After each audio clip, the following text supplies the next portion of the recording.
Hi guys, it's Kathy. I know there's a slight delay. I tried to fix it. It didn't work. It's annoying. I know.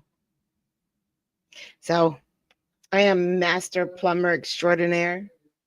I just got done replacing a wax seal on one of my toilets. It's a shitty job. It is a shitty job. But it saved me what? $500, $700. And the leak is gone.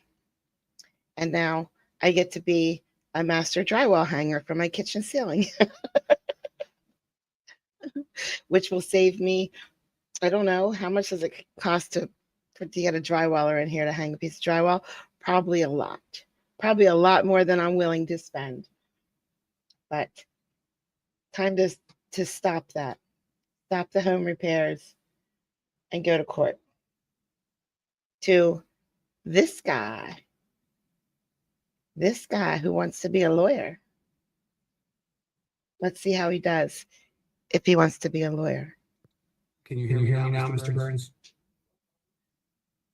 Okay, you can take him off mute on the telephone. Can you hear me now, Mr. Burns? Yeah. Yes, sir, I can. I got it.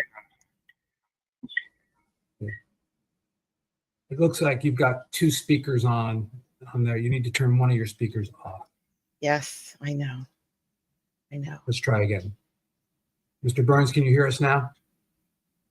Yes, I can. Okay, great. All right. So as I was saying, you, since you're in custody, you automatically qualify for a court-appointed attorney. We have Ms. Labrador present. I believe you've asked for her to represent you. I was asking the DA, and I've gone ahead and appointed her to represent you today. I was asking the DA if she's had contact with the protected party, and she indicated she has not. And then she was going to make her argument regarding bond and her representations regarding what they're asking for a protection order. She started off by asking for an elevated bond of $1,000. So, Ms. Dunn, you may continue. Judge, the people in this case are asking for $1,000 cash or surety, which is slightly above the scheduled bond amount.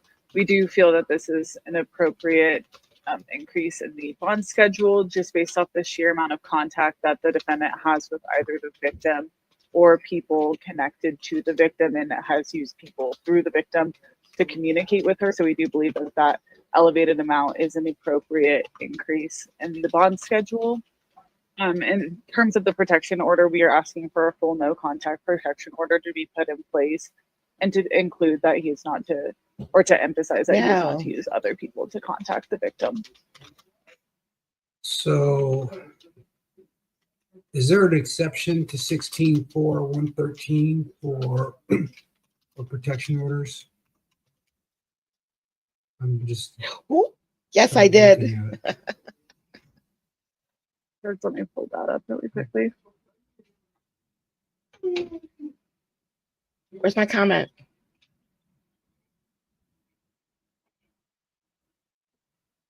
Where's my comment?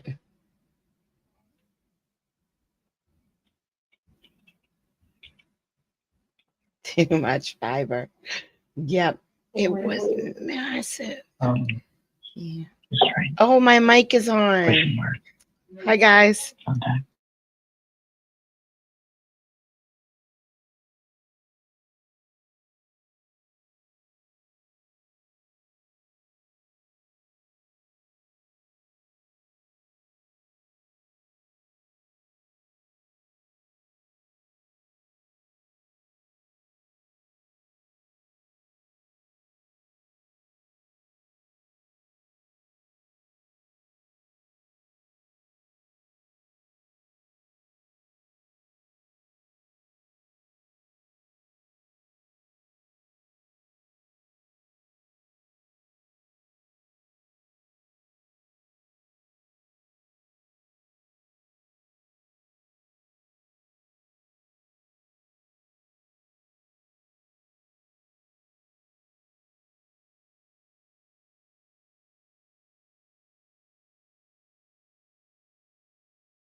Just right. Question mark. Contact.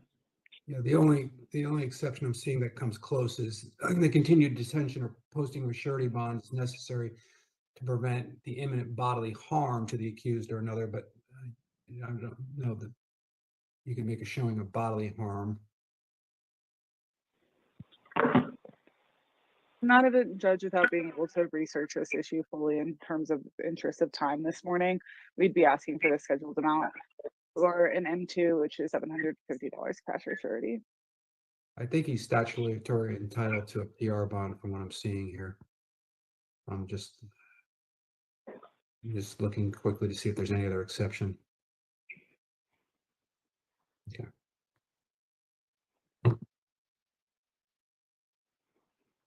Ms. Labrador, as an officer of the court, is there any reason that you know why your client would not be entitled to a PR bond? No, Your Honor, but I'm just going to put on the record that I have limited access on the weekends to research additional information, and we do not have the benefit of a pretrial service report in this case. At least I didn't get one, but I do believe the court is correct on the analysis of the bond statute. Mr. Burns will be entitled to a PR bond. Okay. All right, Ms. Dunn, do you want to go back to the protection order? Do you want to speak to the? Judge, are protection you order? asking who I would like to include on the protection order, or what provisions we want in place? Both. I want to know what type of protection order you're asking for. We would like a full no contact mandatory protection order that includes the victim. And just to note that he's not to use other people to contact the victim in this case. All right. Ms. Labrador, do you wish to be heard? Or if the court is inclined to authorize a PR bond, I don't have any additional comments to make on that. I do, like I expressed before, he does seem to qualify statutorily for a PR bond. And with regards to the protection order, I did explain to Mr. Burns that the court most likely is going to mirror what the permanent protection order says. And I explained that no contact means no contact. A criminal protection order has more limitations, and it has he will face additional consequences in a criminal setting. So I advised Mr. Burns, and he understands that he will face additional criminal charges, and he's not trying to get more charges, Your Honor. Okay. Oh, he's getting more charges. I think that the court's required to set a personal reconnaissance bond based upon my reading of the statute. So I'll set bond at $750 personal reconnaissance bond. Condition of the bond will be the defendant is to abide by the protection order. The protection order in this case will read as follows. You're not to harass, molest, intimidate, retaliate against, or tamper with any witness or victim of the act you're charged with committing. You're to vacate the home of the victim, stay away from the home of the victim, stay away from any location the victim is likely to be found. You're to refrain from contacting or directly and indirectly communicating with the victim or witness. Sir, if you were to violate that order, you could have a new criminal charge of violation of protection order, be placed back in jail. You are currently charged with a class 2 misdemeanor protection order violation based upon it being a civil protection order. Violation of a criminal protection order, which this is a class 1 misdemeanor, so it carries 364 days of jail. And if you were arrested on it, you would no longer be automatically entitled to a personal reconnaissance bond. So, as your attorney said, the stakes are become elevated. Megan, what do you need? Your Honor, are we adding the victim on this, or is it I don't have the victim demographics, like the full name, date of birth, race, and sex. Yeah, you can probably get that off of the civil protection order. If you look it up, I believe it is. Let me find the. Did they put the civil the name? There's 24C40 is what I found, if that helps. Yeah, so Okay, Megan, thank you. look up the civil protection order and get the demographic information off of that. That's probably the best way to do it. Thank you. Great, thank you. All right, So as your attorney said, if you violate this protection order, it carries greater statutory consequences. It carries greater consequences in terms of your ability to get out of jail. And also, it's would basically put you in a position where you have multiple instances of allegations involving violation of court orders, which makes the court more reluctant to release you, and also makes it more likely that if you are convicted, you would face a stricter punishment. So you need to leave the protected party alone, period. And, it's if you go somewhere and she shows up, you need to just leave. It's not something where you were there first and then, you're the one with the protection order. You're the one who's going to jail, and you're the one who needs to follow the court orders. The only person who can modify the protection order is the presiding judge. So even if she was to change her mind and decide that she wants to see you, you cannot see her. You have to go to court, and you have to get permission from the judge before you do anything different than what's been previously ordered. It's not sufficient for you to say that you called the court or somebody told you it was modified. I see a lot of people who say that they thought it was modified. Maybe it turns out there was a motion filed, but the motion had not been ruled on by the judge, and that's not sufficient, and they wind up going to jail. And then this also includes third-party contacts, so you can't relay a message to anybody else and say, "Oh, would you please tell her this?" or anything like that. You're not allowed to contact her through third parties or anybody else. Sir, did you have a question? Yes, the DDA made reference to repeated attempts to contact her through a third party. We're not going to address And that today, sir. Let's not talk about that. I understand, but I just don't understand where that was coming from, and it's just a little bit of guidance on where I can go to get the information that's being. I explained to know- you, sir, that you're going to have to apply for a public defender if the judge grants appeal. But apologies, Your Honor. Talk to Yeah. your attorney, Okay. okay? They're going to give you the records, affidavit, and everything else. So, Okay. Okay, so you, DDA Your Honor. can say these things without.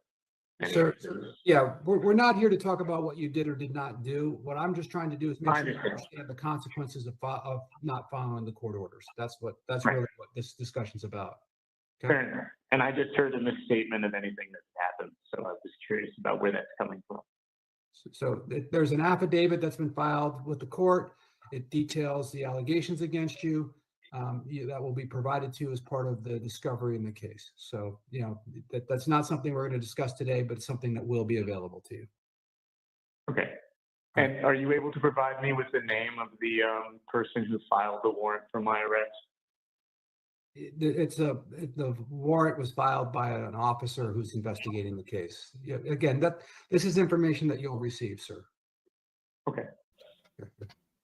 He's going to sue them. And I'll tell you why I think that. He's going to sue. It's like a tiny little, it's made of wheat. Tastes like cardboard. It's a little cracker, tiny little cracker. All right. He's going to sue the officer. And this is why I think that. Here we go. So, all right, you're going to go back to court on the 5th of June at 1:15 in Division S as in Sam. Your Honor, am I able to request an altercation to that date at this time? I'm sitting for the LSAT on that day, and it's taken months to get it scheduled for that day. You can contact the court. I don't have the ability to do different. He's taking his test, trying to get into law school that day, Judge. He wants to be a lawyer, Judge. You've got that, you can contact the court on tomorrow, as early as tomorrow, and ask that they move the date. Okay. So, all right, since you're going to be bonding out, you will no longer automatically qualify for a court-appointed attorney. If you wish to be represented by the Office of the Public Defender, you can apply in their regional office, which is I believe in Silverthorne. You can also apply online at the State Public Defender website. If you have the resources to hire an attorney of your choice, you have the right to do that also. Do you have any questions about anything we've gone over, sir? Do I have to apply for a public defender in person in Summit, or can I do that?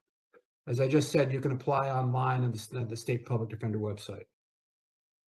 Okay, I understood that to be a separate thing. You can apply in person in Silverthorne. You can apply online in the State Public Defender website. They have an application that you fill out and file, and then they'll review the information. You may have to provide follow-up information regarding income or other things that they might ask you for, depending on what you submit, but you don't have to start the process in person. However, if you want to get your court date changed, you probably need to do that pro se, tomorrow, because you need to have enough time for the court to take a look at it and make a decision regarding whether or not they're going to grant you a new court date. Okay. Understood. I just don't know what process to follow, but hopefully the clerks can help me with that tomorrow. Well, if you're going to be sitting for the LSAT, then maybe this is an occasion to start thinking about, procedures and learning about this stuff. So it seems like something you should figure out if you're planning to go to law school. All right. So is there anything additional from anybody as it relates to this case? Not from the people, Judge. No further defense, Your Honor. Thank you. Okay. All right. So Mr. Burns, please abide by your protection order and make sure you make your court appearances. As I said, if you don't do that, your life's only going to get more complicated. Lake County, thank you for making this defendant available. Ms. Dunn, thank you for your appearance. Ms. Labrador, I'm guessing you'll be staying with us this morning, and Yes, Your Honor. we'll see you at 9:15. Yes, Your Honor. Thank you.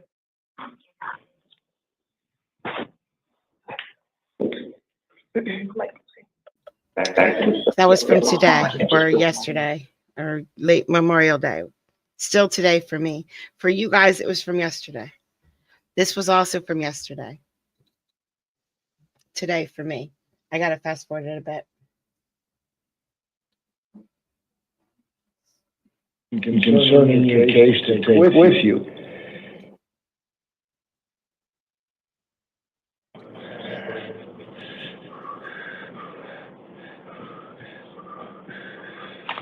Full name, date of birth? Full name, date of birth? Good morning, Ken. My name is Christopher Mann, 1978. All right, Mr. Mann, you were arrested earlier today and charged with aggravated assault, a class 4 felony. I appoint the Public Defender's Office to represent you. A secured appearance bond in this case is set in the amount of $150,000. Conditions of your release include you're not to initiate any contact with arresting officers or any of the witnesses. Your next court date will be June 2nd at 8:30 in Superior Court in downtown Phoenix. And your order's right over there. Your Honor, the state is present for this hearing. Yes, okay. Yes, I apologize. Go ahead, announce your presence, and you have any recommendations? By the way, I received your recommendation. Thank you. But go ahead if you'd like to make a record. Yes, Your Honor. Thank you, Your Honor. This, for the record, Ashley Stetson on behalf of the state. Your Honor, the state did send in a written recommendation asking for bond to be set in the amount of $100,000 cash, Your Honor, including not to possess any firearms, not returning to the incident location, electronic monitoring, no direct or indirect contact with victims and or witnesses, and no consumption of alcohol or illegal substances. Your Honor, the allegations of this case are that the suspect allegedly stabbed the victim who is unknown to the victim is unknown to the suspect. He did allegedly stab the victim twice, one in the leg and one in the torso, Your Honor. The Form 4 did outline some of the injuries that the victim sustained. The victim suffered 2 puncture wounds, one to the upper torso, which caused the right lung to collapse, and one to his lower left leg. The puncture wound to his chest needed an emergency chest tube to allow the lung to inflate. Based on those allegations, Your Honor, as well as it does appear that the suspect was released from federal prison earlier this year, January of this year, And the Form 4 does indicate that the suspect is on parole. The state is asking for $100,000 cash. Thank you. All right, let me ask, there was one other case that you wanted to appear on, and I didn't mark it on my calendar. Which number was that? Your Honor, the state was requesting to appear on several different cases. Number 1, suspect number 4, number 9, and then number 16, Your Honor. Okay, 4, 9, and 15. All right, I will, when I get to those cases, I will ask you your position concerning any conditions of release. Yes, what did you want to say? Excuse me, Your Honor, Mr. Ken. I would like to speak for my behalf, right? You have to speak up so I can hear you. So I would like to speak up on my behalf, Your Honor. Go ahead.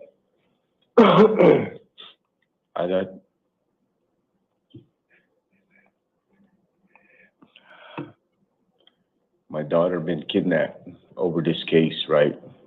And police officers, they had discovered my daughter up in Black Canyon City this morning by the deputies.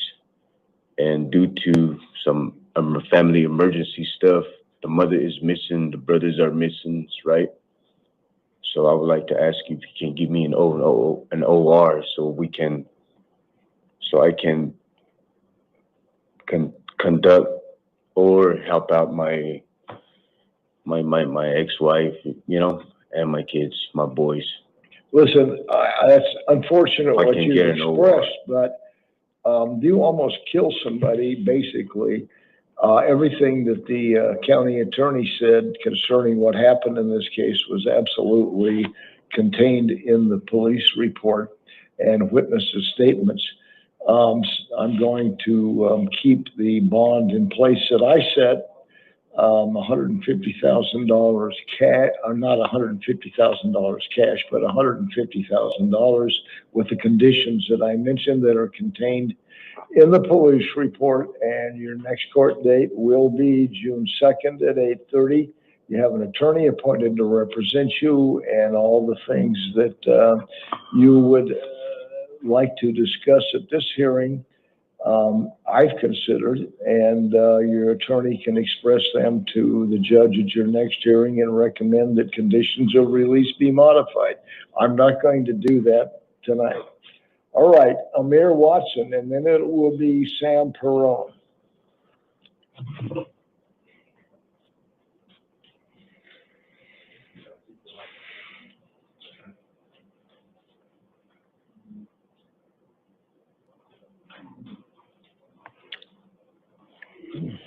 Full name, date of birth? Amir Kasai Watson, date of birth May 27th, 1997. All right, Mr. Watson, you were arrested earlier today, charged with a form of aggravated assault, a Class 2 felony. Pretrial Services says that you're financially capable of hiring your own counsel. If that's not correct, at any subsequent court proceeding, you can request that counsel be appointed. And that applies to everybody who is in this court this morning or this evening. But does the county attorney's office have a position concerning any release conditions for Mr. Watson?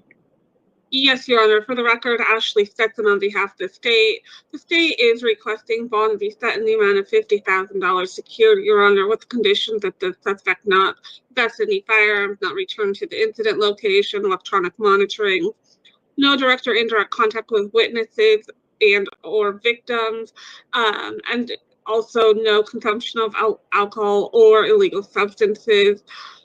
Your Honor, it is alleged that the suspect hit the victim over the head approximately 5 times with a handgun. He additionally allegedly threw the victim to the ground by their shirt. When the suspect was arrested, Your Honor, the suspect was in possession of a Glock 19, which supports the allegation that the suspect hit the victim over the head with a handgun. So the state does believe that bond is appropriate given the allegations. State is requesting $50,000 secured. Your Honor, thank you. Thank you. Mr. Watson, I'm going to, it didn't appear as though the victim, I think there was something in the police report, received any serious injuries. And I'm going to set a secured appearance bond in this case in the amount of $7,500 with the conditions that the county attorney requested be placed, in addition to one additional condition. Apparently there was some relationship between you and the victim as stated in the police report, and I'm going to also add the condition that if an order of protection is issued and you're served with a copy, you must comply with its terms. Your next court date will be June 2nd at 8:30 in Superior Court in downtown Phoenix. And Your Honor, is it possible I can say something? Pardon me? Is it possible I can speak? Yes. So, first off, I just want to say that, or I don't know if I can speak on the case, but that's completely false. Second, I plan on, me and my family, I mean, today's my birthday. Today's 27th, my birthday. Me and my family, we're taking a trip to Japan, Tokyo, Japan. I'm going to be gone January 2nd, or June 2nd. I don't get back until June 8th. Flights already booked, tickets already, you know what I mean? So I don't think, if I want to see if I can get a different court date if possible. Well, I can't change the court dates that I have tonight. These are already fixed, based primarily upon the problem with the court having enough cases that if I gave you, the dates that I'm giving out tonight on these cases are the first available dates given the pending cases in Superior Court at this time. The bond that was set is a secured appearance bond that you can get through a bonding company. But I'm not going to reduce the amount of the bond I set. It could have been a very serious matter. If you were to leave the state, if you posted the bond and you wanted to leave the state of Arizona, the judge is going to be assigned to your case. From this point on, will have to approve your leaving the state. I'm not going to do it at this time. Even if you post the bond, you're not to leave the state without further order of the court. All right? Okay, I'm so sorry. I'm confused on what a secured bond is. Well, the bond, the county attorney's office was requesting a $50,000 secured appearance bond. I set a $7,500 secured. So 10% of that will have to be paid? Get through a bonding company, and with the conditions of release that I have explained and the county attorney explained, and they're all listed in your release order. And if you are to, if you do post the bond, you'll need to have the judge who's assigned this case approve your leaving the state of Arizona. All right? The order's right over there. Okay. This last question. I'm still confused on what ask me a question. Okay, so is the secured bond, is that like a 10% bond? Or yeah, it's like a bond you get through from a bonding company. I understand that you must post 10% cash and secure the balance. Okay, I just thought that it was. All right. I appreciate you a lot, Your Honor. Sam Perone, and then it'll be Eric Papani. Yes. Yeah, it looks like the wrong number was provided by the office. I am bleeding out of my pants. Oh, yes. Is this Matheny? Calder. Do not feel, okay, I can't tell you what to do. I do not feel sad that he's bleeding out of his pants. I do not feel sad that he is freezing at all. Yeah, I hope you bleed and freeze, sir. Twice, and I guess I'm not going to. I'll call her. I know, I'm freezing right now and I'm medical, okay? Your Honor, Yes. I am freezing, I was shot. Could you give me your full name and date of birth, please? Yes, Sam Michael Perone, You should be Date of shot. birth? 4/10/79. All right, Mr. Perone, let me get Oh, this is going to make everybody so mad. Really mad. He's medical, all right. He should be medical. you chase her. You were arrested yesterday and charged with the offenses of 3 counts of aggravated assault, class 2 felonies. These were on police officers or a police officer. I appoint the public defender's office to represent you. Does the county attorney's office have a position concerning any release conditions in Mr. Perone's case? Never. Yes, Your Honor, the state does. For the record, Ashley Stetson on behalf of the state.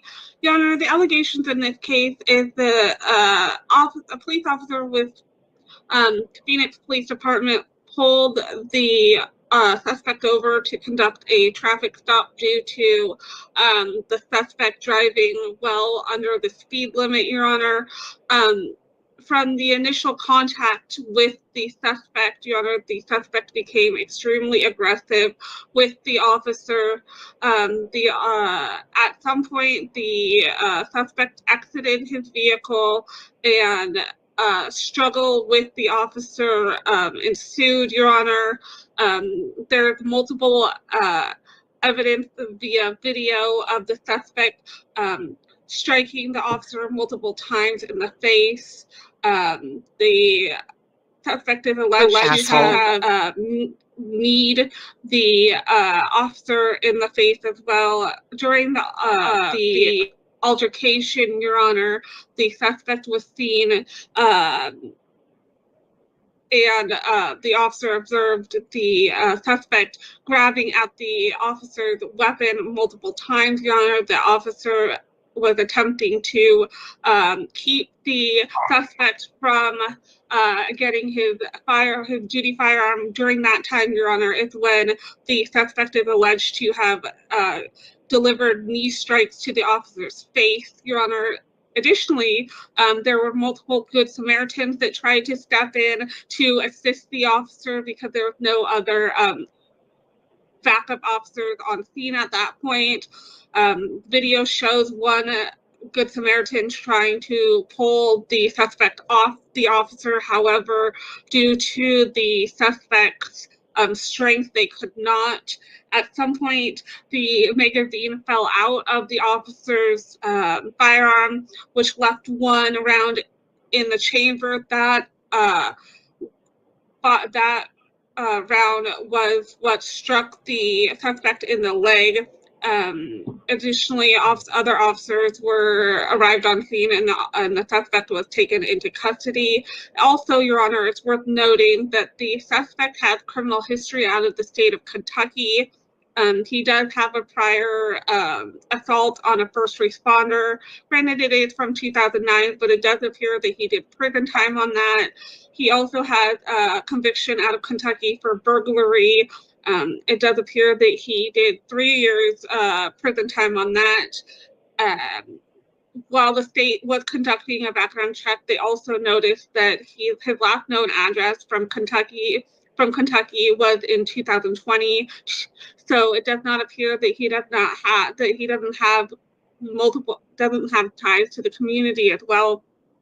So based on the allegations, based on his criminal history, based on the fact that he has same or similars from a older Kentucky conviction on assault on a officer or EMS, or I do believe the statute said rescue, and his prison time, the state is asking for bond to be set in the amount of $250,000, Your Honor. The state did also speak with the case officer on this matter. The officer sustained multiple bone contusions.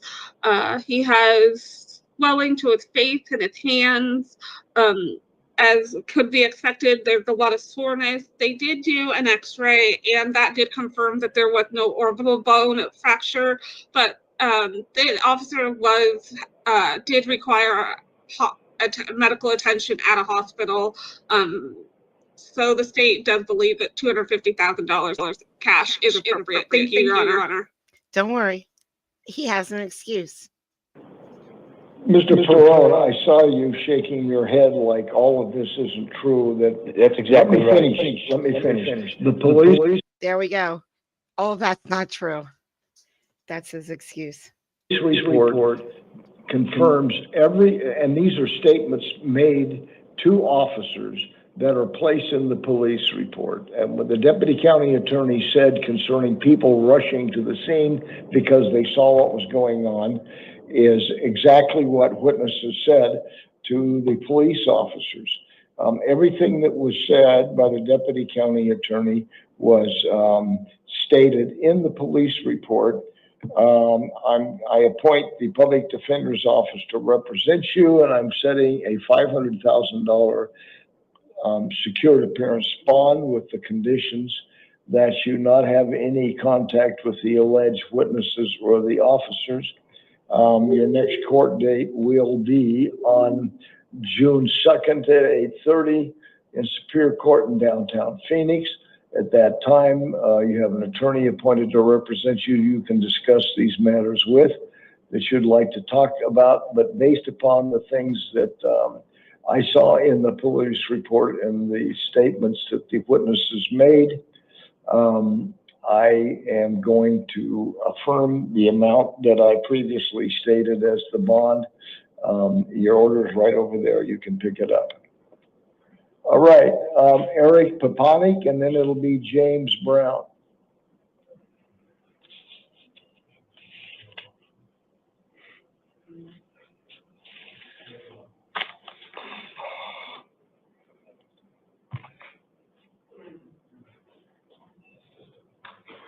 God, I hate people who beat up police. Oh, I get so Full mad. name, date of birth? Full name, Eric Papanik. Date of birth is October 8, 1981. All right, Mr. Papanik, you're on felony probation here in Maricopa County. They contend you violated conditions of probation, and on April 25th, a warrant for your arrest was issued with a $250 bond. Your next court date will be June 2nd at 8:30 in Superior Court in downtown Phoenix at your revocation arraignment hearing. Order's right over there.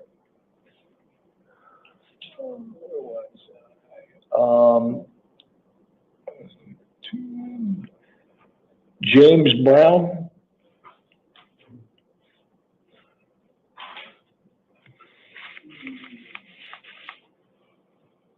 Full name and date of birth, please.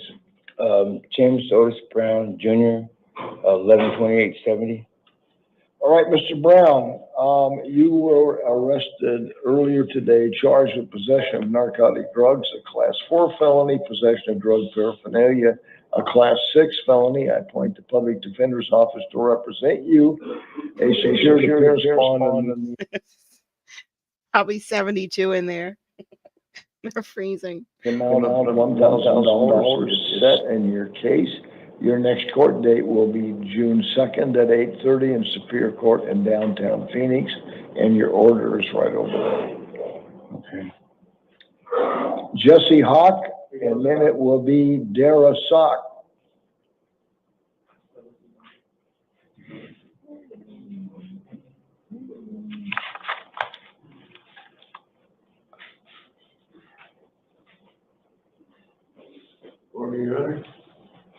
Full name, date of birth, please.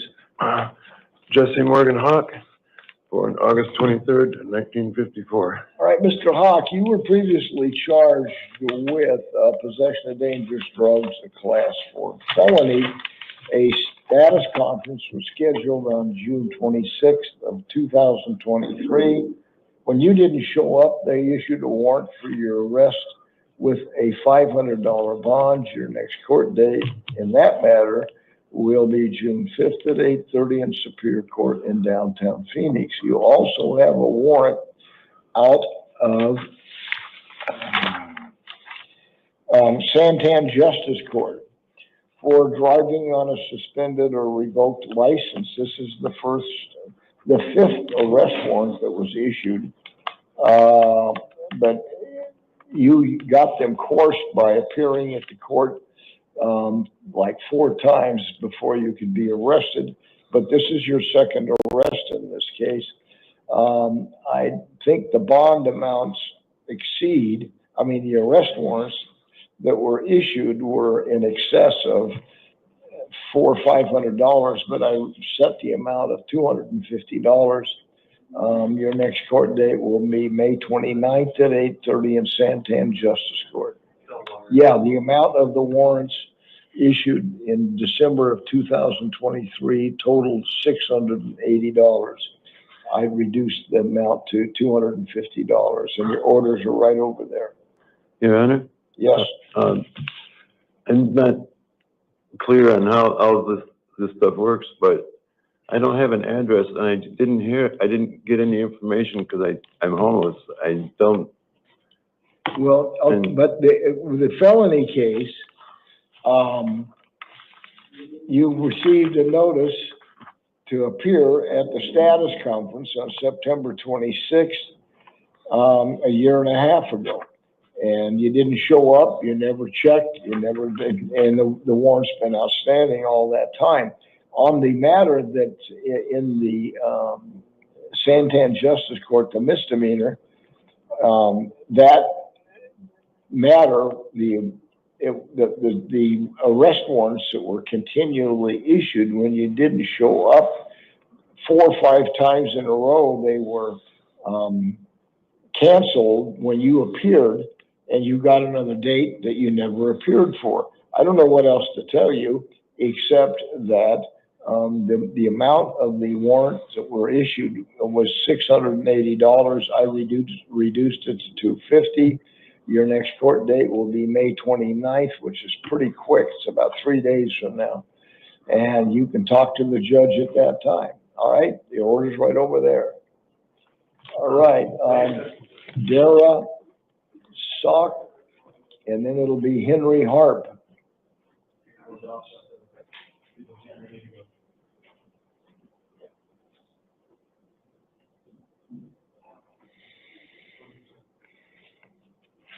Full name and date of birth, please.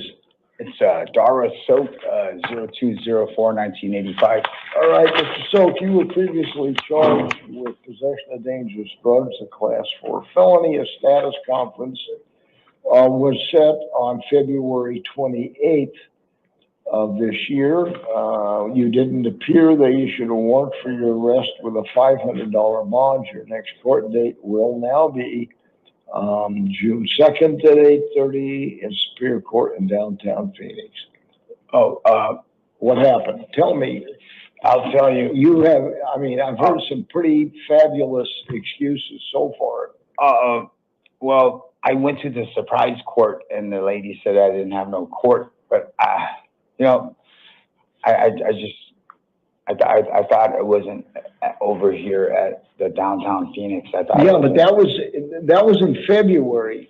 So we got March, April, May, and you don't do anything about it. And I'm not going, you're not going to convince me that unless you show up in a body cast with papers that show you've been in the hospital for the last 3 months because of a terrible accident. I'm not going to course the warrant. I'm going to confirm it, the amount in it, and give you your new court date. All right? Your order's right over there. Am I going to have to go and sit in You're going to have to either post a $500 bond or talk to the judge at your next court date, which will be on June 2nd at 8:30. Your attorney can request that a modification of your release conditions occur. So I'm going to have to go sit in jail?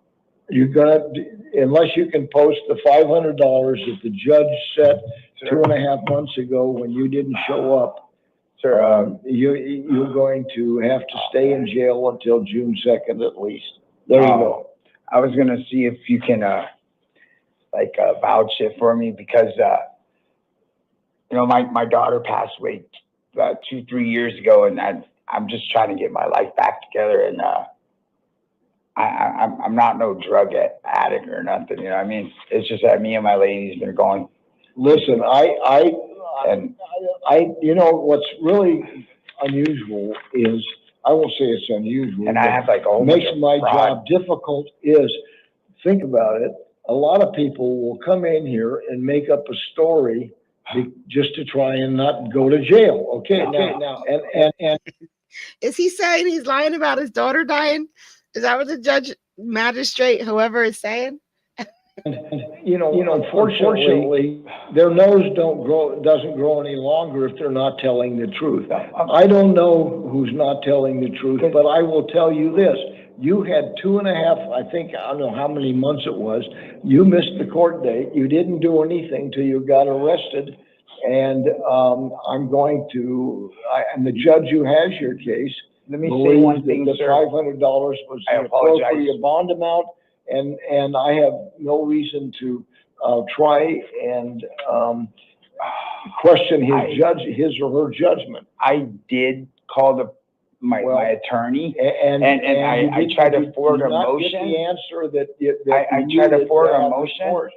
Well, it was under recording, and the secretary lady said that she's gonna pass it down to my private public attorney to do a motion, and I never got a reply back from him. And I will tell you, I'm gonna look at, Honest to God, I'm I telling you. will tell you if a motion to quash the arrest warrant was Yeah, that's- ever issued. Hold on. I'm looking at the docket in your case. Nothing well, let's see here. What was the date that he didn't show up? February 28th. And it went There was a substitution of counsel at March 10th. I never had a This reply. warrant was issued, apparently, this warrant, was issued, and apparently they set a hearing on Hi a guys, it's request Kathy. to I know vacate there's a the slight- warrant. And that was set on March 10th. And when you didn't show up, they just affirmed the amount. They gave you another attorney, and that's the end of it. I don't know what else to tell you. If there's some problem I don't with your, recall with them your doing being, that. with the representation you've received, you can talk to your new attorney about it. But there's not any more I'm gonna do tonight except affirm the amount, give you another court date. You can call your attorney tomorrow, that you can make phone calls. There you go. All right, Henry Hart, and it'll be Richard Suchi. What happened? I wanted to confirm with you for number 8, which is the one that we have, the bond with 236, the warrant that's it. So I just want to Okay, let me tell you, I saw, well, okay, number 8. Okay, that's Mr. Hart. Okay, thank you. Full name, date of birth, please. Henry Edward Hart III, December 15th, 1985. All right, Mr. Hart, you have warrants out of Pioneer Justice Court that were issued on May 15th when you failed to appear. Let me see that paper. I didn't know which case we were talking about exactly. Those are not the amounts. Yeah, okay. 230. Well, that's what this is on number 8. All right, let me look. Well, let me tell you what they tell me. Here's a copy of the warrant. Does it look like up here that that's the CR11A? What does that say up there? $256 cash. And what did I set it at? Eileen wants to know his name, and so do I. I think it's courtroom CR11A. Is that all right? I'm just going to start Googling that. Well, Well, I said $236 in cash. All right. Well, I'll just keep it at that, because I've already written it, but it doesn't change anything. Is that what you're bringing to my attention? Yes. Well, I appreciate that. Thank you, but I'm not going to change them out. Okay. Or if it was more than, if I set, the release order contained an amount more than the warrant, I would have reduced it, but because you know what I'm doing, I'm sitting here, these aren't the glasses I normally wear, and it's a little blurred. Anyway, Mr. Hart, the warrant was issued, and in each case, one is a DUI case, the other is driving while under a suspended license. They were both issued, one May 15th, the other May 16th. The DUI case is a $750 cash bond. The driving on a suspended license is a $236 cash. Well, it was a little more than 56, I believe, is what I've been told, but I'm going to keep it at 236. Your next court date will be in each of these cases, May 29th at 8:30. If you don't bond out, I think is that Gila County or Pima County, that Pioneer Justice Court's in, that sheriff from that county will pick you up so you can make these court appearances. Your order's right over there. All right, Richard Suchel, and then it'll be house calls.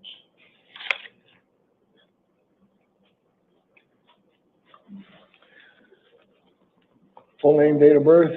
Richard Suchel, 7187.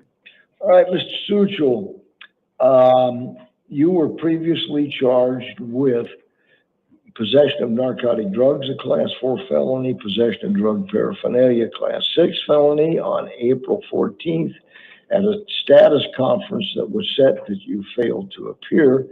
A warrant was issued with a $1,000 bond.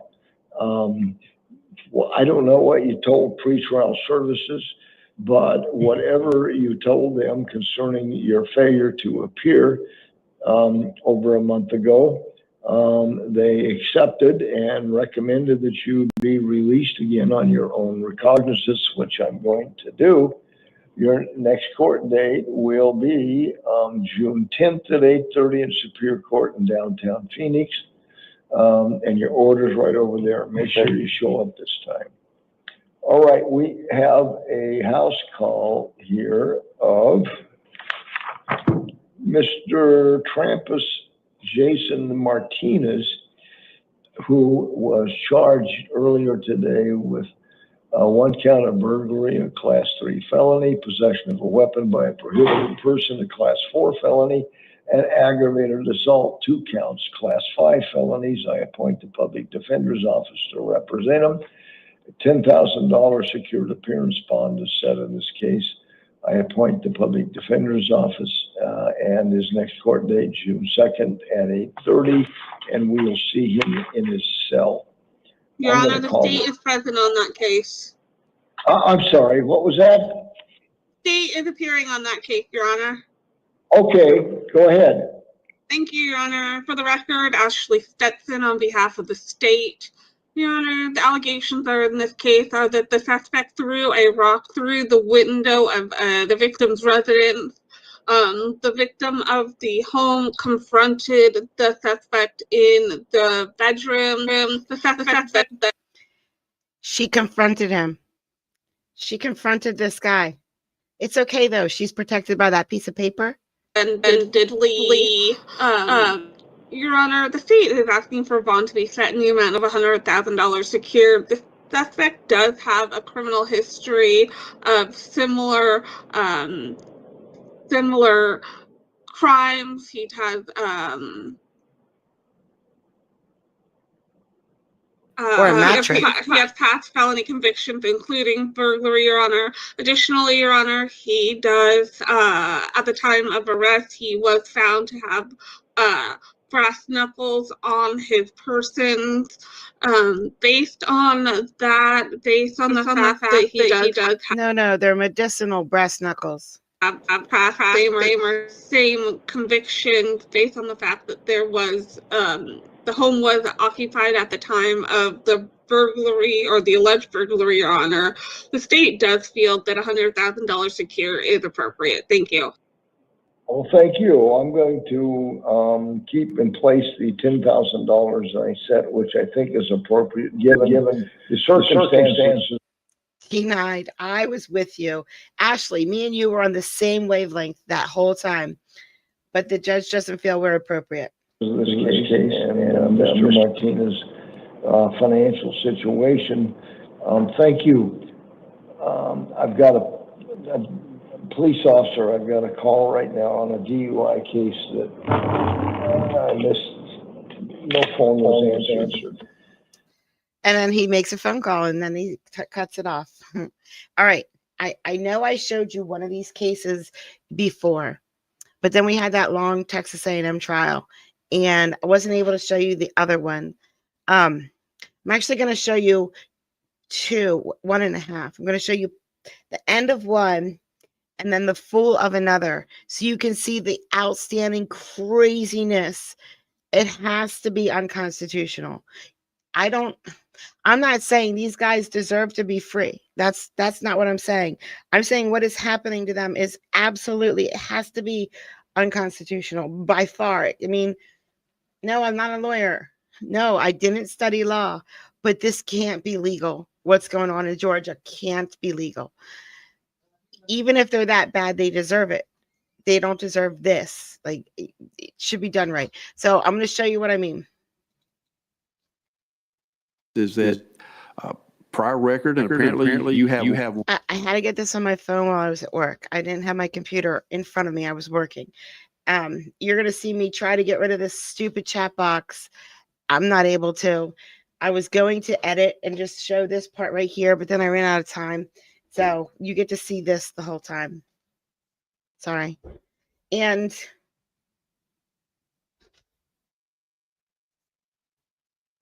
oh, I made a mistake. I'm going to try to fix my mistake while you guys are watching. Hopefully I can. On the state's agreed, you don't have any record of any description. That's, well, a bit unusual up here in Superior Court. And that is a major factor for the court to consider, the fact that you have no priors at all. Nope, I changed my mind.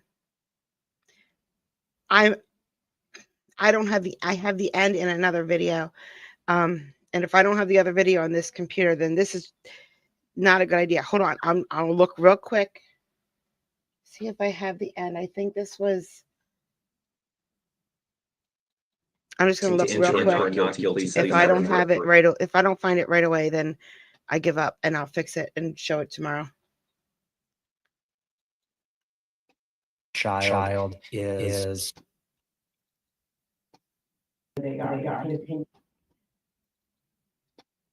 completed the Hey, I love him. That's Eric Johnson. Oh, I'm so mad.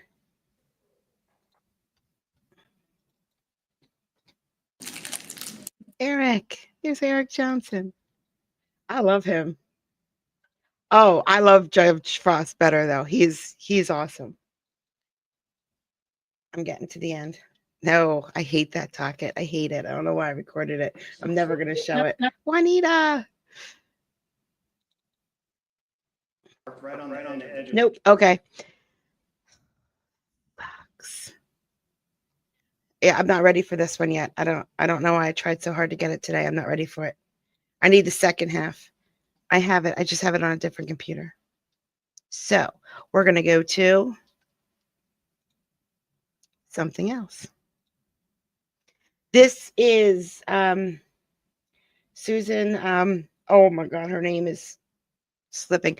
It'll be on the screen. She does the mental health docket in Colorado. So this is just a snippet of this mental health docket that I've showed you before. There's a couple different clips from her. Let's do this one. Rockaway, would you allow me to appear on Daniel case remotely?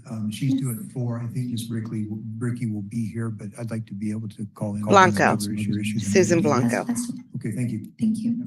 She's so good. All right, let me pivot to our in custody matter of Sherry Ann Autry, 22 CR 1897, 24 CR 1286, 24 and 1642.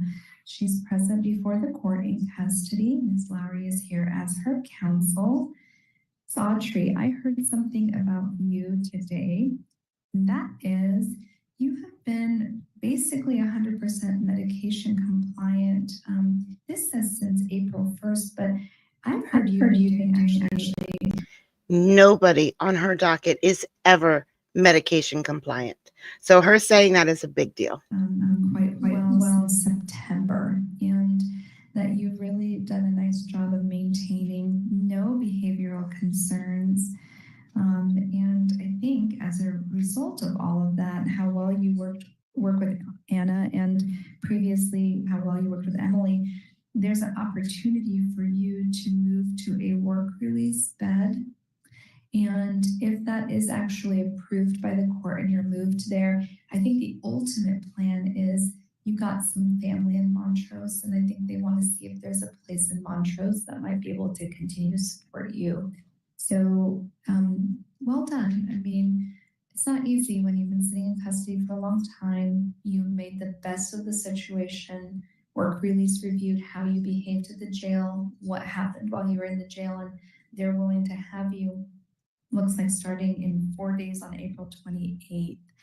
And so, Ms. Lowry, what is the request? Yes, Your Honor. She's only being held on a monetary bond in the CR, the 24 CR case. She has been in custody since August 26th. So we're coming up on about 8 months. I do not believe she has ever received a negative write-up. And she was willing to take medications almost immediately. It was just arranging like the AM medication and the PM medication and just sort of getting that adjusted. But she has been medication compliant for a very, very long time. You can probably tell from the affidavit, she was experiencing some significant mental health concerns during this incident, thought she had been abducted, believed she was acting in self-defense. Gratefully, as far as I know, that the named victim is okay. But this is not a person that is in her life that she intends to or has attempted to have any contact with, certainly while she's been in custody. She has really taken advantage of anything that the jail will offer her. Whenever I go into 1 John, where she is located in the mental health unit, she is either reading the Bible, she's exercising, she's helping other individuals who are in there, she's writing. She's a very prolific writer. She's worked up a resume with the help of the JBBS program. She's worked on a reentry planning. She has suffered some pretty just dreadful trauma in her background that I think she will continue to need therapy to work through. She's certainly open to that, hopes that might even be available to her. So remember, this is mental health court. So what happens is somebody commits a crime, and then their lawyer or the court or somebody says they're not competent. They want a competency eval. So they get a competency eval, and they find out this person is not competent. So they go to competency court. This judge isn't there so much to punish the crime. She's not there to punish the crime at all, actually. She's there to sentence the inmate to whatever is going to help this person regain competency so that they can go stand in judgment for the crime they committed. However, for her to do this, she always has to keep in mind the crime that they were there for. It's not her job to punish the crime. It is her job, though, to protect the public.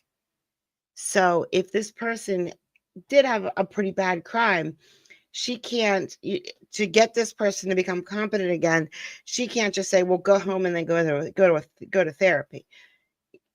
She keeps them locked up. Some of them she lets out and then says therapy, but she always keeps the crime in mind, but that's not her focus right now. Her focus is trying to get this person competent so that they can stand trial for the crime eventually. If she were allowed to go into the work release program. She was accepted by the wellness court. We had hoped for that type of disposition, but as far as I'm aware, the offer from the prosecution was for a halfway house placement. But she's not competent to proceed, and so not in a position, obviously, to take advantage of that or to argue to Judge Jouard that she should be given the opportunity for wellness court despite their acceptance. I know it's a dramatic reduction in bond that we're asking for, but she has been stable for so long. She creates zero issues in the jail. She was on a deferred sentence. I think that tells you sort of the nature of her background. He was on a deferred sentence for The criminal trespass. Okay. And she was given a summons. Criminal mischief. Criminal mischief, sorry. That's okay. Was a deferred sentence. I see. I have filed a motion to dismiss the misdemeanor charge that I could have done that the last time. I should have. Okay. But yes, this new case it was set at a very high bond at the first appearance when she was still experiencing some pretty dramatic mental health symptoms, did not participate in the very cogently in the pretrial interview, which may have led to such high recommendations. But nonetheless, it's been 8 months. It's never been reviewed since that time.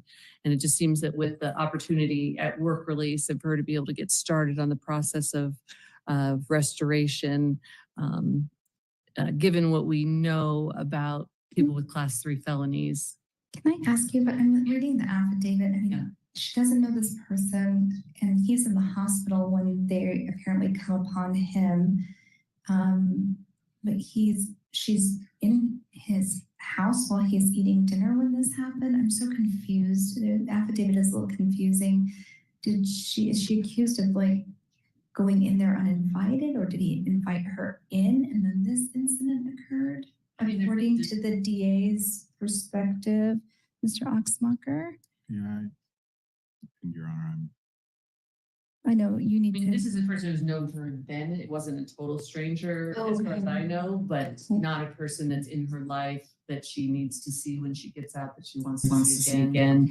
So sort of. This physical courtroom might be in Boulder. It probably is, or Denver. But since this is the mental health docket, she gets people from all over Colorado. So Lemire or Weld or Cold Creek, they all might send their people to her, which causes a kind of a small problem, because some of these people, I don't know if you remember last time I showed her, the one inmate finally found a bed, but it was in Fort something. I don't know all the counties in Colorado. I know Fort Bend. I think that's right. Or is that a different state altogether? And they wanted it in their own town, wherever their own town was. I can't remember. And she's telling them, no, you don't get to pick where you get help from. You're drowning and you need help. You get the first lifeboat that comes and picks you up. So she gets people from all over that come to her, but a lot of them are from Denver and Boulder. I'll just say from her perspective, she felt quite afraid of the situation she was in. Sure, I understand. I just did not quite gather the connection. Okay. I think the last thing I was just going to say, Your Honor, is that I think I read that she's 325th on the waiting list. We know from our other F3 female client that there are only 25 beds, that she has to go to CMHIP. There are only 25 female beds there, and My other client, who's 25th on the waiting list, has been waiting for 2 months or over 2 months to go there, being 325th on the waiting list. I just don't even foresee how long it would take her to be able to be transferred there. I'm hoping with all of the support and supervision at work release, that the court thinks that under these circumstances, a PR bond would be appropriate. Mr. Axmacher, can I sign the dismissal for 24M1642? It's an M2 and she's been found incompetent to proceed. Okay, I'm going to sign that and issue that order. Let's just get that case kind of off the table, though that was a PR bond, and I know that's not really the main concern here. I mean, the charges are extremely serious. There's no doubt about it. It would be unusual to have someone on a PR bond. So Blanco has a bunch of problems right now with this case. Okay. There's only 25 female beds in treatment. And you see, she's 325th on the list. So it'll be a year or two before a bed opens up for treatment. So she might time out. So, you know, what she's charged for, I don't remember the charges. I don't know if it's felony or if what she did was really freaking bad. So it should be a felony and it should be, you know, a 2 or a 3. So I don't think she'll time out, but she might time out and there might be speedy trial issues. And so there's a possibility that, you know, this isn't like Georgia. In Georgia, they just let them sit there for 17 months with nothing, with no indictment, with nothing. Well, in Colorado, you know, the Constitution says that you have a right to this, you have a right to that, da, da, da. So Blanco, she might not be able to wait for a bed to open up before the case becomes unconstitutional to keep her held. And they can't try her because she's incompetent. So she has to decide what to do here, and she struggles with this one. So look at the track record, the likelihood of her moving. I don't know what the victim's thoughts are, but I'm going to lean on you to let me know if you have some input from him, please. Thank you, Your Honor. We did let the victim know that this matter would be discussed today. The victim did not have any specific feedback to provide to the court. Your Honor, Ms. Autry is on a $30,000 cash bond right now. And certainly one of my obligations is to advocate for community safety. And what happened in this case, even if mental health involved, is a very serious case. She stabbed someone in the neck and she's charged with first-degree assault for doing so. I can tell the court that I was just reviewing her out-of-state history, and she also has some concerning cases out-of-state that I don't know the full details, but appeared to have also involved some mental unwellness, but they are serious cases. Was she incompetent in the other states, or you don't know? I don't have that information. She was a juvenile, I believe. She said she was 15 years old. 15 years old when that had happened, and it was an abuser that had abused me from the ages of 2 years old to 15 years old. Okay, thank you for letting me know that, Mr. Axmacher. Your Honor, Ms. Autry is doing very well in the jail, and she should be commended for that. I appreciate all the hard work that she has put in. But given the seriousness of the case, given the current $30,000 cash bond, I think it would just be wholly inappropriate and a complete disregard of public safety to turn this into a PR bond. So I do object to the request. Can I ask Mr. Axmacher, I know you're trying to get familiar to, there's a report in the affidavit that she shows up to the property unannounced, reports that she has been essentially kidnapped and sexually assaulted.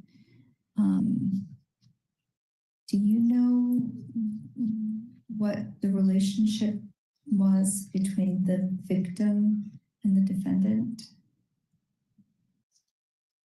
mean, is this random act of violence on a complete stranger, or is this someone that they had a relationship? I'm just trying to kind of wrap my head around. So it is suggested that he had some awareness of her because he was able to provide the name Sherry or Mary Ann. Okay.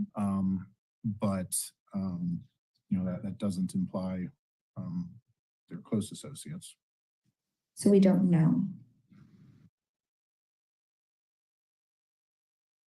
I don't think he was a random stranger. I believe that he made my client feel very unsafe, but The hard part is it sounds like she went to his home. invited with some other people, as far as is what I understood. There was not just the two of them that were there. There were other people. I don't want to talk about the facts of the case. Okay. Thank you for helping me kind of understand. So she didn't just randomly show up at this person's house and then attack him. No, I don't think anybody believes that. No, but she was in the house with another group. They were eating dinner and then. Okay.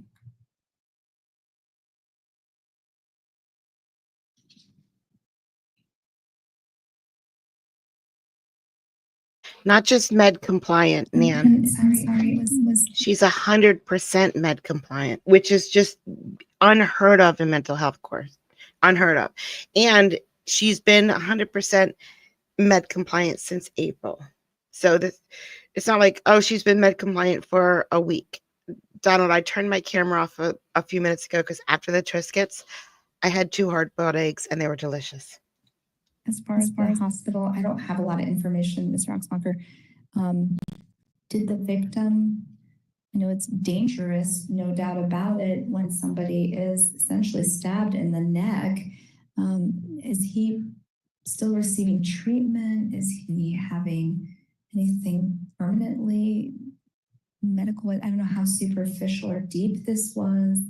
I know there was 3 drops of blood on the ground, so there was that. Can you help me know if this person, how badly he was wounded? Yes, Your Honor. So I did go to the hospital. The attending physician there did sign off on serious bodily injury. This was approximately an inch stab wound that punctures his neck and the cartilage around his thyroid. I believe that he was very fortunate that it wasn't worse. But there have not been any requests for restitution. So in terms of ongoing medical, if that occurred, it has not been submitted to us. I appreciate that. And then, am I right that this F3 is not subject to mandatory prison if she's found guilty? It would be subject to mandatory prison, 10 to 32 years. I don't believe and I could be wrong, but I don't believe the named victim has filed a victim impact statement in the case either. And So that they just said 2 different things there, and now I don't know what it is. They said it was a felony 3. Okay, that's what they just said. But like 10 minutes ago, they said it was first-degree assault. So I don't know. I don't know. Maybe the only thing I can think of that would make sense is she had a couple charges against her, and one of them was misdemeanor, which was the assault, and one of them was a felony 3rd degree. I think it's notable that he didn't have any position or response to the issue about the bond as well. And again, I know this is not binding on the court, but accepted to wellness court. I believe the offer was for halfway house.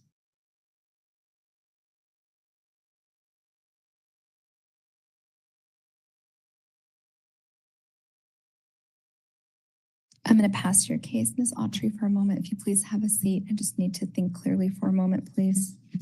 All right. And she did. Ms. Autry, She did. She passed it for quite a while. She went through, I don't know, 6 or 7 other people before she went back. So I don't know how she had time to think about it, but I'd like to be honest with you, never have to make this difficult decision, but I know I'm going to have to.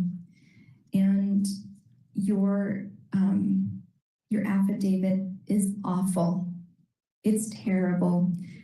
That means when the officer wrote to me under oath, the reason why he's investigating you and eventually charged you for potentially, I don't want you to talk about it, stabbing someone in the neck, that's awful. That is so risky of behavior. You are blessed that this person did not get harmed worse, where you might be facing a totally different set of consequences. I accept when you tell me that you have been a victim. I accept that as being true. I believe you. But you have to figure out how you're going to be in a healthy place. Otherwise, it's not going to work for you. You're going to be in and out of jails for the rest of your life, maybe in and out of prisons. So this way that things have worked up until now, they don't work for you. You keep getting in trouble, and the things that you're getting in trouble for, they're escalating. If you're found guilty, the Judge Gerard is going to have to send you through those doors to prison. Who else feels like she's yelling at them? I didn't do anything. Stop yelling at me. Not going to have an option if you're found guilty at a trial or otherwise. That's serious. The court would normally never modify a bond like this to a PR bond. But I am going to modify 24 CR 1286 into a personal recognizance bond in the same amount. That is the $30,000 for a few reasons. Ms. Autry, my reputation is now tied to yours. I understand. Whatever decisions you make, you're not only affecting yourself, you're not only affecting the victim, because out of respect, you better follow all the rules. I am going out on the line. My job is to protect the safety of the community as well as respect and honor your rights. So I never give a PR bond at a $30,000 amount, and I don't give PR bonds for these types of charges. My reputation and my job is tied now to you because I believe that you can do this. Please do not let me down. I won't. You have my word. Left hand on the Bible, right hand to God. I swear I will not let you down. Court is going to require, as conditions of this bond, you are to comply with all work release program rules. I am going to add substance monitoring here, Ms. Lowry. That's something the program needs. There's not going to be any use of alcohol, controlled substances without a valid prescription, marijuana. I want to remind you, you may not have contact with Gilbert Alcozer, Christopher and Russell Nichols, Teresa Drummond, Chad and Alexandra Allerheiser. I assume these are all people that might be associated with that night or day. Don't have any contact with them. You are to remain law-abiding. You are to keep in contact with pretrial. You may not have weapons, firearms, or ammunition. You need to work with Anna. You need to work with Brandy at pretrial. You're going to have outpatient restoration ordered. So you'll have to start taking classes for your restoration.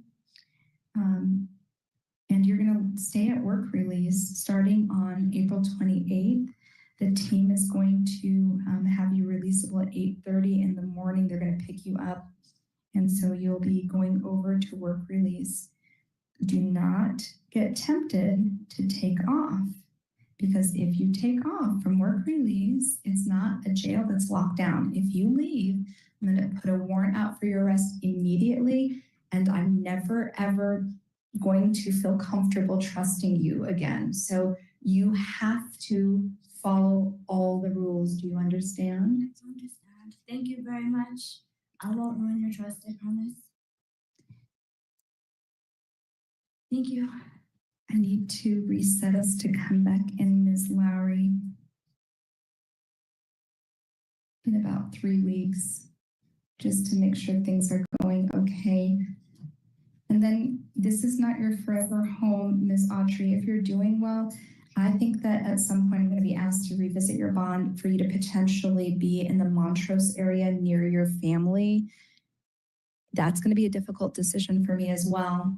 But I need you to do your best so that there's an option potentially where you're not living inside of our work release program, okay? Let's reset this for 3:30 on May 15th. She may appear virtually if she needs to from work release.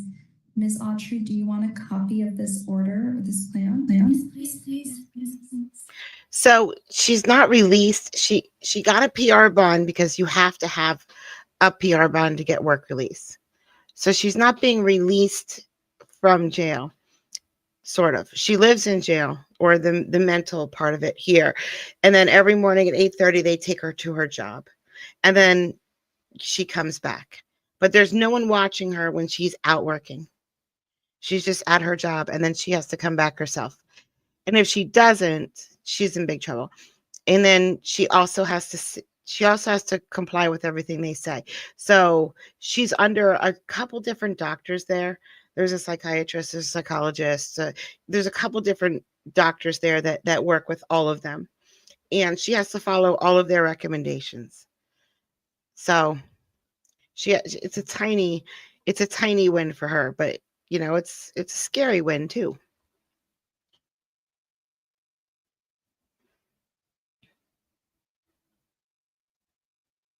Let's stick with her. Let's go to this one. And then Deputy, I can see Mobile Unit 1 is there. And who do you have behind Mobile Unit 1?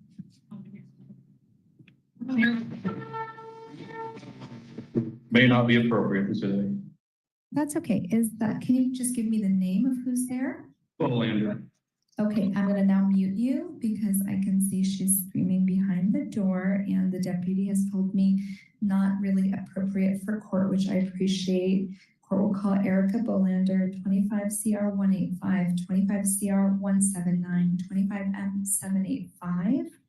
And Mr. Landers is present. Are these all your cases, or is some of these Mr. Crunning's cases? I believe due to the petition for involuntary medication, his name is listed as well. Okay, well, both of you are here, and so I want to acknowledge that on our record. And I want to just take note, she's unable to participate in court today due to behavior issues, and as a result, we've had to mute her. This is more than one time. It's a pattern. She takes medication 2% of the time, which probably contributes to why we can't stabilize her. And Dr. Ziegler is the person who has been working with her, but she's not following through with the medication regimen. She's on a 30 EI watch. She's a 2-to-1 red tag. There are lots of behavioral concerns. And my understanding is this is kind of the same behavior the evaluator ran into, and therefore the evaluator never really engaged with Ms. Bolander, but determined based on just this observation that she was incompetent to proceed, and then labeled this as a tier 2. And my other understanding is that there may be some concerns that really she should be a tier 1. And so I'm first going to ask if I can adopt the finding, and then I want to kind of understand what's going on that may need to have an adjustment to the tier status. So do you object to the adoption of the findings? No objection to the findings.